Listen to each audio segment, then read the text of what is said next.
Hello, good morning, ladies and gentlemen. It's nice to see you all here. I want to start by sharing a story about one of my close friends. She was brilliant, full of innovative ideas, and she had a vision that can barely be found in anyone else in the class. But when it came to presenting her ideas to others, she struggled. One day, she was so upset about her project failure, so she came to me and talked to me, and she tried to describe her idea to me to see whether I get it or not. And this is what she said. Okay, right, so I have this idea. It's something that does not really help people directly, but it's something that makes things easier for the users. It's not really like an app, but it's more like a product, I think. And I mean, I have the idea in my head, but I just can't get the words out. Now I understand why she was so upset. Her words lacked clarity, and her message was scattered. And the result? Her project failed. Not because that her idea was bad. I mean, we didn't actually have the chance to listen to her idea, but it's more because that she couldn't transfer her ideas into words. And I'm pretty positive that in this crowd, there has been at least one person that has been in the same situation as my friend. This experience taught me something crucial. If words are not articulated properly, it will become one of the biggest disadvantages that a person have. However, if it is crafted well enough, it will transform into one of the most powerful tools that a person owns. So why is this? I will use Warren Buffett as an example to explain this. Warren Buffett is one of the most successful investors in history. He is currently in the top 10 richest men in the world. And during an interview, the host asked Buffett, "What habits did you cultivate in your 20s and 30s that you see as the foundation of success?" Buffett answered, "You've got to be able to communicate in life, and it's enormously important. If you can't communicate and talk to other people and get across your ideas, you are giving up your potential." This is what my friend that I mentioned earlier needs to hear. I mean, she was brilliant, but she couldn't transfer all of her magnificent ideas out into words and describe it to others, so all of her potential and talent are meaningless. So how powerful is this tool? Words, when used correctly, can have the power to alter beliefs and drive actions. The other day, I was having a face-to-face meeting with my advisor about scholarship and university. I was so locked into this university. I was trying my best to apply for the scholarship. But my advisor at that time was not really into that university.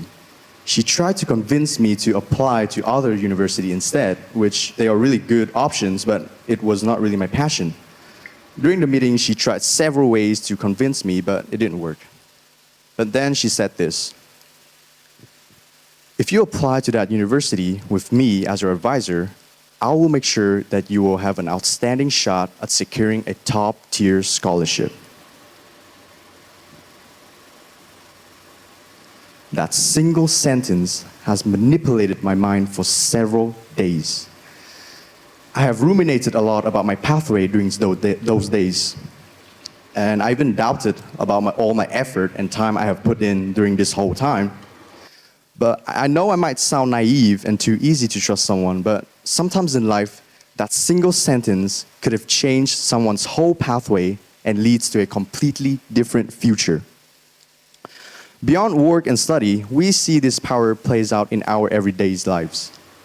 Think about love and relationship. Sweet talk and gaslighting are all proof that words have an immense impact on human behavior. One of my sisters broke up with her boyfriend multiple times, and she will always have the same excuse that he keeps holding me back. So the other day, I took her phone and I read the message between her boyfriend and herself, and there were some messages like this. "Okay, hear me out before you go. I know things haven't been perfect, but breaking up is permanent. And let's be honest, neither of us are good at commitment. You haven't finished your Netflix series that you started, and I haven't returned my library book from 2019. I'm not saying we're perfect, but we're us. And us is worth fighting for. So can we just hit pause instead of stop? I promise I would do better. And if not, you can break up with me after we finish your Netflix series. Deal? This guy was trying to remind my sister about their old memories, and he tried to be funny, which is a really good way to touch someone's heart. And in this case, he has successfully gaslighted my sister. So the next time you want to pull out a girl, gentlemen, learn how to speak properly. Disclaimer, I'm not trying to encourage you guys to manipulate girls, don't get me wrong. Let's move away from the negatives. Let's look at the positives. Words, when articulated in the right way, can unleash ideas and open doors to incredible opportunities. I have a friend who actually encouraged me to learn public speaking.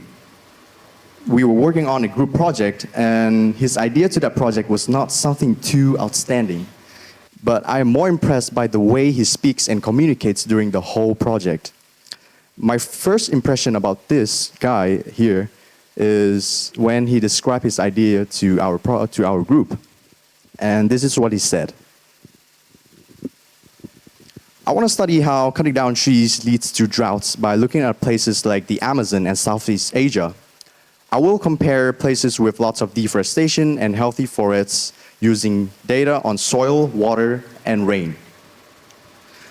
This way, I can take a big problem and break it down into a clear, science-backed solutions.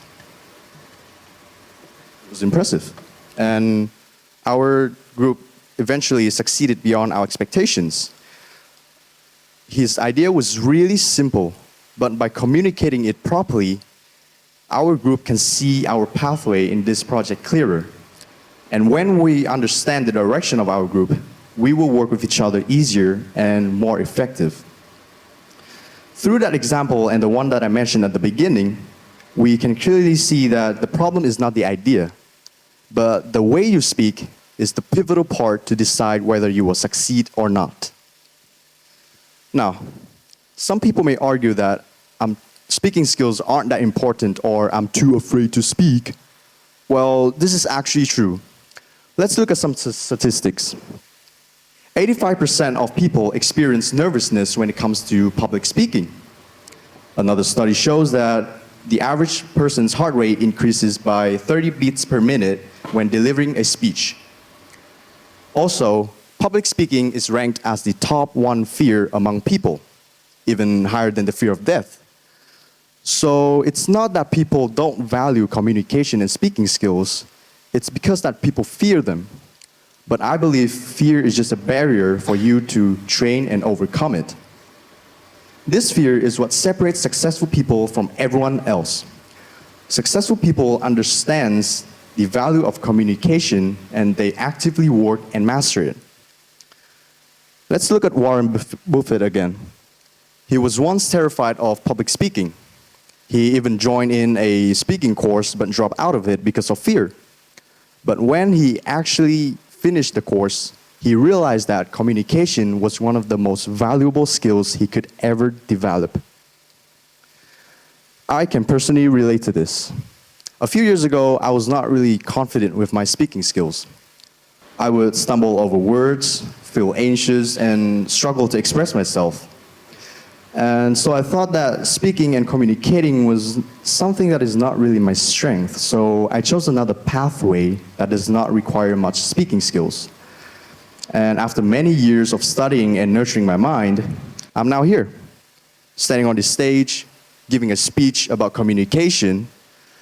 In the past, I might have underestimated the importance of speaking skills, but over time, I have witnessed and experienced a lot of situations where I have to communicate. If I don't, I will fail. And I don't regret the decision to start to train and practice my public speaking skills.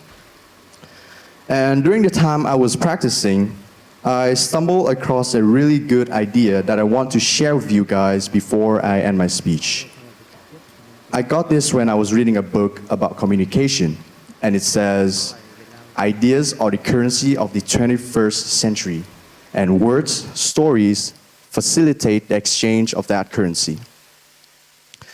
So, ladies and gentlemen, your future is in your hands. It is simple, powerful, and scary.